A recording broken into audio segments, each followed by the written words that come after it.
Hiring Hoosiers, an initiative from RTV6 that works to connect you to jobs, career development resources, training programs, and educational paths. So RTV6 is telling stories that focus on opening doors, growing skills, and finding new options for your job and your life. This is RTV6's Hiring Hoosiers Report. Lights, camera, action. Hiring Hoosiers is taking action, connecting you the jobs in the top 5 highest areas looking for workers, from healthcare to IT, construction, manufacturing, and logistics. Now, in light of the Academy Awards, RTV6's Matthew McClellan shows you how Hoosiers are getting involved in the film industry.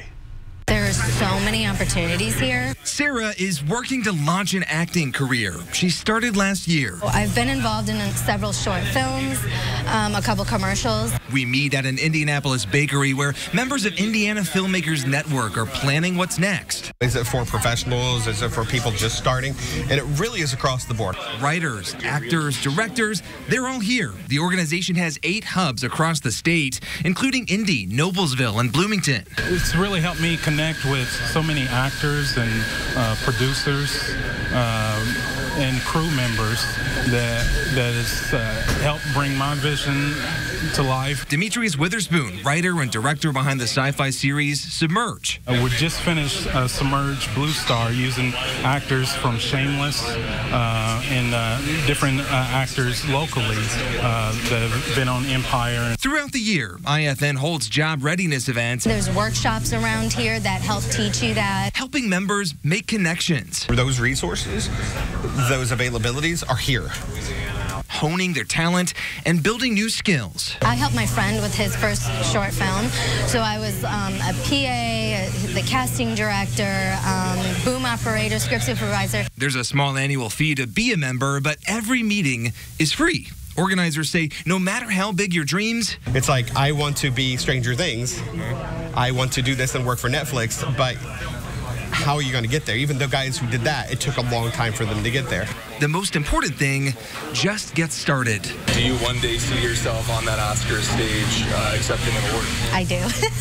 I hope many, but one would be nice. That was RTV6's Matthew McClellan reporting. Now, tomorrow night, that group is holding a free session about strategies to market your movie. For more information on the group, head to our website, hiringhoosiers.com. Job fairs can be intimidating, right? Walking up to the employer, sharing your talents. Sometimes it's not very easy, which is why there's a very special kind of jobs fair coming up for people who may have a different mindset. RTV6's Mark Mullins is sitting down with organizers to explain this special jobs fair. I'm here with Angie Vanderstein from Tangram Business Resourcing and Todd Root from the Autism Society of Indiana. And today we are talking about getting Hoosiers to work and something called a reverse job fair that's coming up. And it's geared especially for people with disabilities. Todd, tell me why this is such an important event for folks to get them into the workforce. Well, I think when you have a situation where people are trying to get employed, there's an anxiety there. And for many that do have a disability, there's like, how do you present yourself? And often maybe somebody with the autism might not be able to look you in the eye, and that might be a disconnect for like an interview. So we're creating an event where we can add some educational elements and for the job seekers and also the employers to be able to appreciate the challenges and the abilities. This is a reverse job fair, which is not your typical job fair where employers are typically at desks waiting for prospective employees. This is the opposite way. Tell me about the setup, Angie. So the setup is that the job seekers themselves will be manning tables. So they will have the tables, the areas, and the employers will be the ones circulating the room to meet the prospective job seekers. Roaming around, and yes. So they're the ones picking and choosing. Yes. Mm-hmm. So what are the jobs that employers are looking to fulfill at this job fair?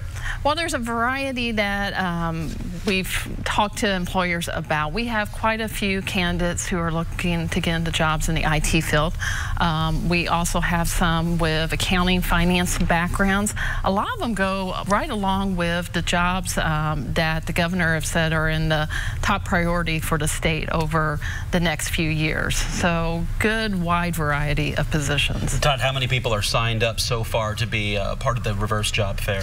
As far as job seekers or employers? Job seekers. Okay, job seekers, we have 25 for this inaugural time. It's because spacing, because we didn't want people to be crowded. So it's 25. You have a nice desk and no anxiety. Todd, you're recruiting employers themselves. What do you do when you go to them and say how this can benefit their company? It just makes sense. I mean, often when a company's trying to hire, they have a funnel and it might be circular, but they're trying to hire triangles and octagons. They can't get in. So by creating this, you're taking the anxiety down, you're having the employer start the conversation and making it just much more of a good thing. And then this reverse setup as it is, how does that make the people feel more comfortable, both the employees, the prospective employees, and the employers? Yeah, well, from the employee standpoint, or the job seeker standpoint, you know, they have control of the space. So that immediately puts them in a position where their anxiety is down. They feel like they have more control. For some people with disabilities, I think for just people in general, it's hard to take that first step, that approach. Well, having someone come to you and say hello, you immediately have to respond back. So that again, you know, it just changes the playing field for them and takes their anxiety down quite a bit.